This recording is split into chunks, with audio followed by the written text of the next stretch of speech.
मिथुन राशि व्यक्ति विशेष राहु केतु चलन प्रभाव आपण राशि केमिति संपर्क में आज स्वतंत्र उपस्थापना को मुझे हार्दिक स्वागत जनाऊँगी।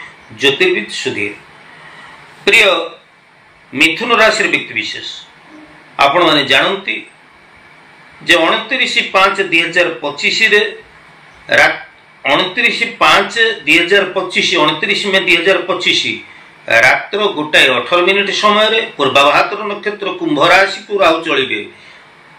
एपटे उत्तरा फाल्गुनी नक्षत्र सिंह राशि को केतु चलिए।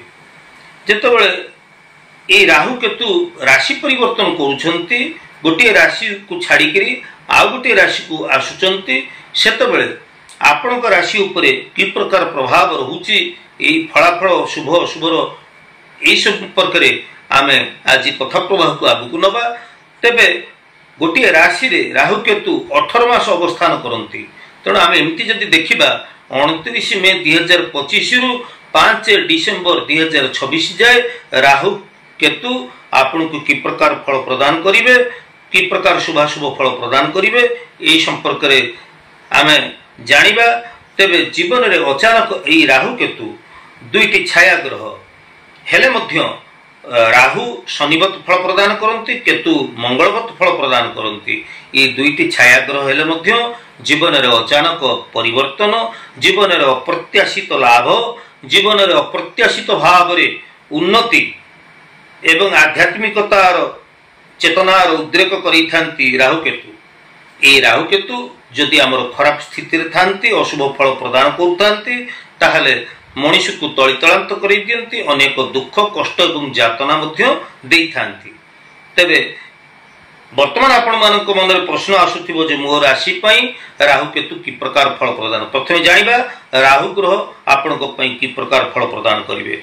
देखंतु प्रिय मिथुन राशि व्यक्ति विशेष आपणकर भाग्य स्थान नवम स्थान रे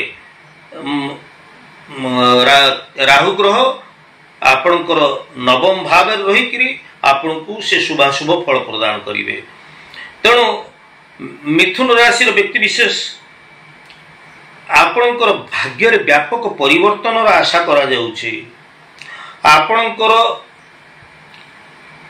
साहसिकता निज भितरे नूतन कर्म करने उत्साह मन भितरे आपणकर आत्मिक बल बा साहसिकता दूर यात्रार जोग रोची उच्च शिक्षा पाई विद्यार्थी माने बाहर को जिबे व्यवसाय वाणिज्य क्षेत्र में आपणकर राहु आपण को आकस्मिक अर्थ लाभ करेबे किंतु आपण को प्रति ईर्षालु लोक मानकर नजर रहिबो।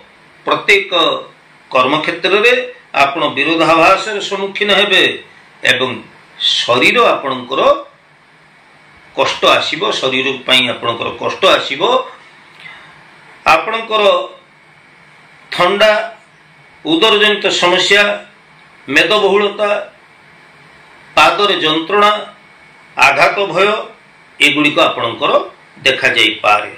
तेणु मिथुन राशि व्यक्ति विशेष राहु ग्रह द्वारा आपण ए प्रकार शुभाशुभ फल प्राप्त होगा जाउछंती। जदि केतु ग्रह कथा विचार को नवा मिथुन राशि व्यक्ति विशेष तृतीय भाव रे आपणकर केतु रही आपण को से तांकर शुभाशुभ फल प्रदान करिवे। तेणु तृतीय भाव रे जतबेले केतु आपणकर रही कि शुभाशुभ फल प्रदान करुछंती से अत्यंत शुभ फल प्रदान करुछंती। तेबे केतु ग्रह आपणक पई आपणक भितरे साहस वृद्धि करेबे। केतु ग्रह आपणक भितरे आध्यात्मिकता धार्मिक कार्य प्रति आपणक प्रेरित करिवे।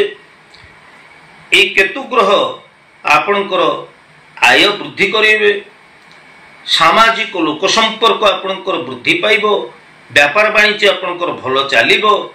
विद्यार्थी माने शिक्षा क्षेत्र रे विद्यार्थी माने विद्या क्षेत्र रे भल तांकर दक्षता प्रतिपादन करिवे। तेणु मोट पर आमे जदि देखिबा केतु ग्रह आपणक पई बेस लाभजनक स्थिति अच्छा शुभ स्थिति अच्छा शुभ फल प्रदान करने जाऊँच।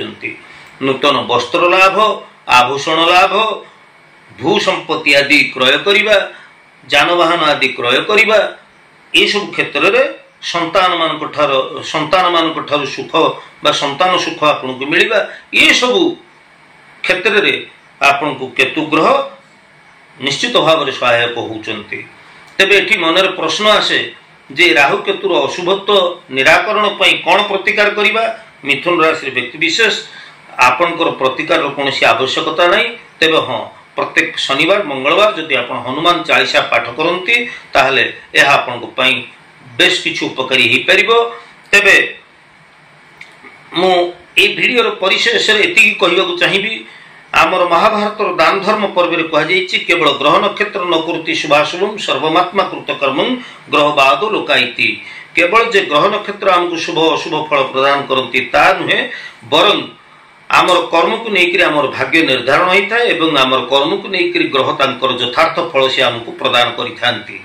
तेणु एही परिप्रेक्षी रे आमे जदि सत कर्म करिबा ईश्वर को ऊपर विश्वास रखिबा निष्ठापर कर्म बा उद्यम करिबा ताहले राहु केतु ग्रह जते खराब थिले मध्य से आमको शुभ फल दवा पई बाध्य ना। आपण कोन भाबुछत दर्शक बंधु प्रिय मिथुन राशि व्यक्ति विशेष जदि मोर आज उपस्थापनाटी आपन को भल लगी निश्चित भाव में मोर वीडियो को आपण सब्सक्राइब करेंगे। आज तो समय ही जाइए आपणकर सुचिंतित मतामत अपेक्षा रोचे ज्योतिर्विद सुधीर। जय जगन्नाथ।